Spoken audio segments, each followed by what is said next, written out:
السلام عليكم ورحمة الله تعالى وبركاته، ومرحبا بكم من جديد في قصة جديدة. وقبل نقول لكم رمضان مبارك سعيد. الحكاية ديالنا اليوم ديال واحد المزارع كان عنده واحد الحصان وطاح له في البير. داك البير كان غارق شي شوية وناشف جاف ما فيه لا ما لا والو. بقى يفكر كيفاش غادي يعتق الحصان ديالو، كيفاش ما يفكر في الاخر قنع راسو بانه ما عنده ما باقي يدير بداك الحصان. حصان كبر وشرف، اللهم يتهنى منه. شنو جاتو الفكره؟ بانه يدفن داك الحصان في داك البير.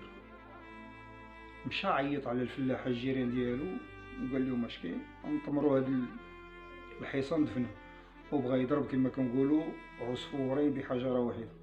في نفس الوقت يدفن الحصان ديالو ويردم البير. فعلا داكشي اللي دارو، كل واحد هذا جاب فاس، هذا جاب عتله، هذا جاب كل واحد بالا، كل واحد شنو جاب، وبقى يردمو داك البير، كيلوحو التراب في داك البير على داك الحصان.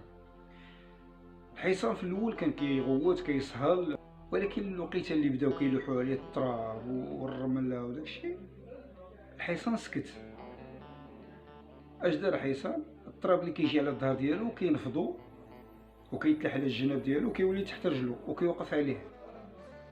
واستمرت القضيه، هما كيلوحوا التراب كينفضوا كيولي واقف عليه، كيلوحوا بقات العمليه وهو طالع طالع طالع حتى وصل لراس البير ونجا وخرج.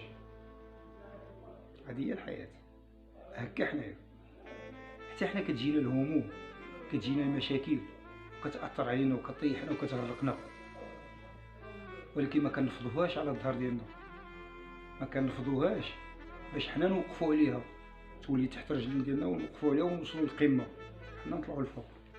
كنخليوها على كتافنا وتزيد مشاكل فوق مشاكل واهوال فوق اهوال، حتى كندبالو ونضعافو ونطيحو ونمشيو. لا، نديرو بحال هاد الحصان، نفضها طيح تحت رجليك وتوقف عليها باش تستمر الحياه، باش تكون اقوى. ما عمرك تستسلم او لا توقف والاخرين باغي يدفنوك وانت حي. انتفض، ما تستسلمش. حتى واحد ما غادي يحس بداكشي اللي كتحس، حتى واحد ما غادي يدخل لقلبك ويحس شنو فيه ويعرف شنو فيه، حتى واحد ما غادي يحس بالدموع الحاره ديالك. لهذا التزم الصمت، ما تهضرش، ما تشكيش للناس، حتى واحد ما يفيدك، ما تشكيش. شكينا الله ناجي الله، هو اللي غادي يبقى ليك.